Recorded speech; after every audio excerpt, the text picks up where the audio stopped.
Thank you to Toyota and to everyone here. It's an honor to be with you. So I'm going to talk a little bit about three things. We're going to talk about the external cost of transportation. We're going to provide some additional detail for some, or maybe introduce others to the concept of life cycle impacts. And we're going to talk about the broader approaches that policymakers have to encourage new technologies in the marketplace. So there are a number of research groups that contribute to the research that I'm talking about today. Alan mentioned that I'm affiliated with Carnegie Mellon, and we have a Carnegie Mellon Vehicle Electrification Group. There was a graphic up here. It's no longer there. But if you Google CMU VEG or CMU VEG, that has all of our recent papers and all of our recent policy briefs regarding electrification of vehicles, life cycle assessment, technology policy, and economics. We at the RAND Corporation do a lot of work in the energy and environment policy arena for areas that are at the top of the national agenda, and it's been a very fruitful collaboration that I've had with Carnegie Mellon in moving some of this research forward. And as I mentioned, the Vehicle Electrification Group is led by my colleagues, Professor Jeremy Mahalik and Professor Jay Whitaker, and the work of our graduate students here I wanted to acknowledge. But let's get back to why we do clean technology policy for vehicles. Right? So we know that there are impacts from oil dependence and oil imports. The predominant one is the economy is greatly affected by price spikes and price shocks in the oil markets. We also know that there's considerable military spending associated with defending oil supplies and oil transit routes. My colleagues at RAND did a report in 2009 that estimated this figure was about $80 to $96 billion per year to defend oil transit routes. That's equivalent to approximately 15% of the Department of Defense budget. Now, it's important to note that if we used less oil, or even if we didn't use any oil, not all of that spending would go away, right? So the value of reducing oil impact or oil defense spending is somewhere between 0 and this number, right? So we want to make sure that just because we don't, we reduce a little bit of oil is not going to remove that entire mission. A more recent RAND study estimated that to recover the cost of both national economic security as well as the oil defense cost, estimated oil tax of about $15 a barrel would be required. Now, of course, I want to clarify, there's various estimates of oil security. This is just one, but this kind of gets us into the same mindset of why we're here and what we're talking about. Now, of course, besides oil, there are external costs of transportation. These are, as Annalisa said, the impacts from pollution, the health impacts. There's also impacts to crops and infrastructure from pollution. And most notably, climate change impacts are a serious issue. Now, there's impacts from transportation that are not associated only with gasoline. These are congestion, accidents, noise, and a transition to a different type of fuel will not necessarily mitigate those impacts. So I'm not going to talk about congestion and accidents today, although they are a very large portion of the external cost of transportation. So I filled up in Pittsburgh yesterday, and it was about $3.90 a gallon. It's probably a bargain to my colleagues in California. And I went to the government's Energy Information Administration's website and tried to break down what's wrapped up in that $3 and change cost. This is from the August cost of $3.72 as an average retail price nationally. Not surprisingly, crude oil is the lion's share of the breakdown of cost of what I'm paying at the pump. Then there's a refinery profit. There's also the distribution and marketing, getting it to my local gas station, and then finally federal and state taxes. So that's what I pay. That's what influences my decision. But as I mentioned, there's external cost of transportation, and there's all different types of estimates of what these are, but I wanted to take one single source and walk through it quickly. The National Highway Traffic and Safety Administration, as part of the corporate average fuel economy standards, estimates the economic benefits from CAFE standards.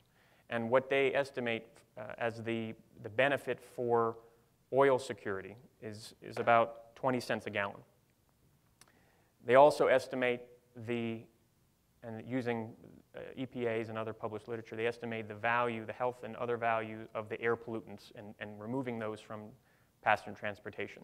So if I assumed a 30 mile per gallon vehicle and I take the values that the government uses, that gives us another 15 cents of external cost due to air pollution. And then finally, what the government assumes for CAFE is that greenhouse gas emissions are worth $22 per ton.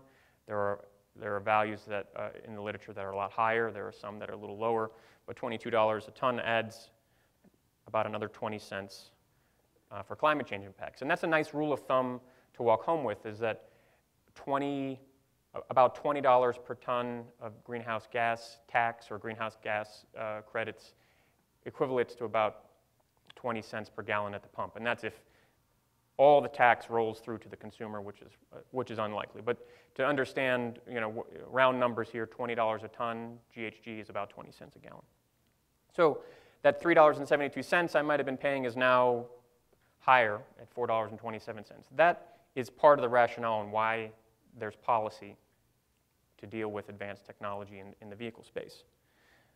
However, there's also a larger goal in what we need to deal with, and that's the life cycle impacts from the transportation sector. So the transportation sector on a whole is about a third of US greenhouse gas emissions.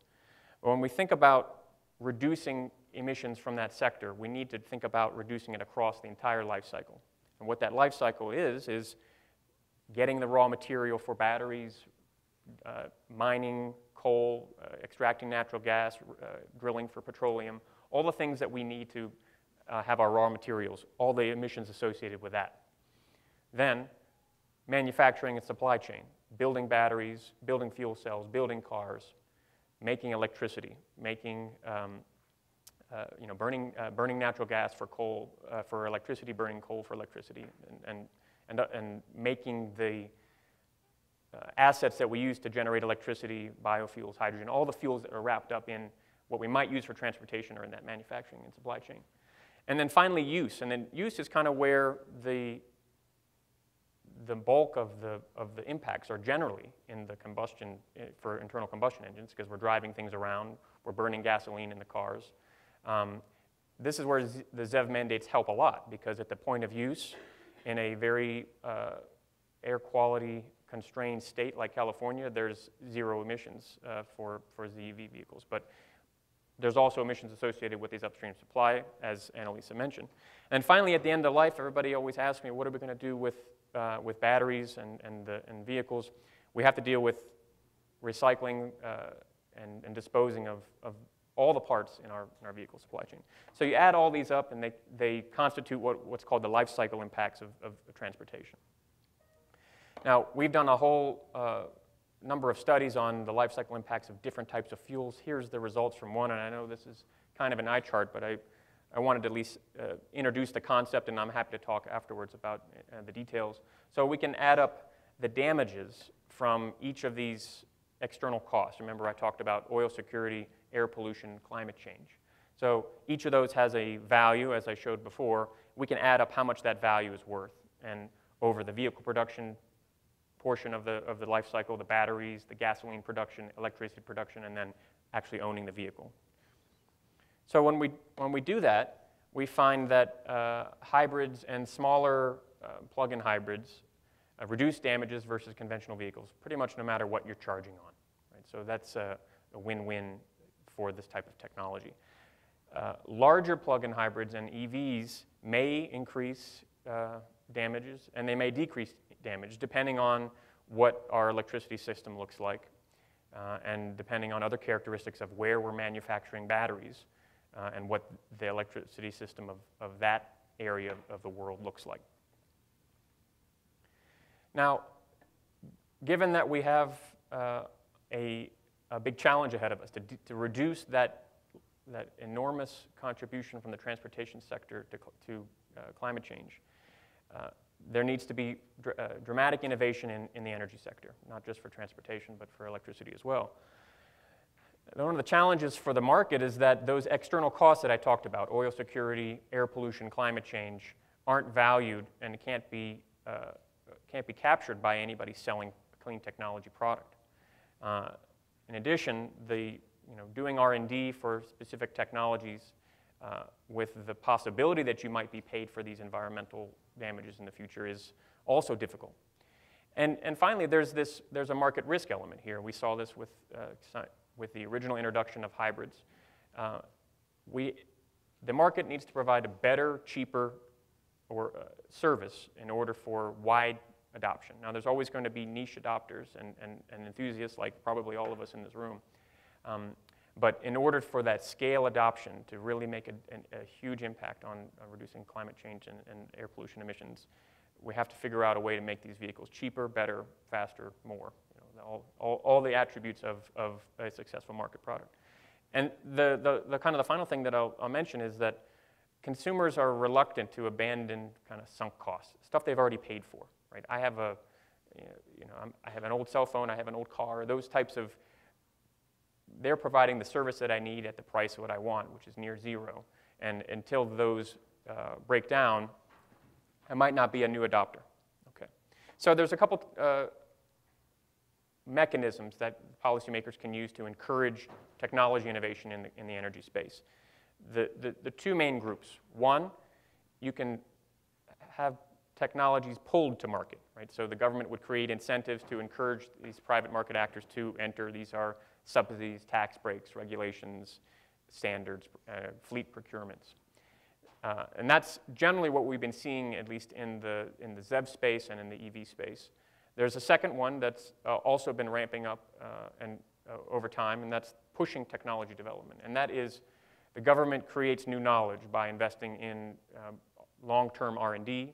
They diffuse this technical knowledge into the marketplace, and they do demonstration products. So there's two types of policies that encourage new technologies. It's not an either-or proposition. We're going to have to do both, but it's important to recognize the stage of the technology cycle that are appropriate to weight either one of these approaches. So what are the benefits of technology-specific mandates? And there certainly are some, like the ZEV mandate. They create an investment for an automotive firm to do the long-term R&D that's necessary to get those breakthroughs. They also, if we did a more efficient policy, economists like to talk that there's more efficient policies to reduce damages, and that's basically a carbon tax or an air pollution tax, a gas tax. Those are both politically difficult and challenging, but also it's hard to incentivize the kind of long-term R&D and breakthrough R&D with those types of numbers. Now, I mentioned $20 a ton GHG tax is 20 cents a gallon.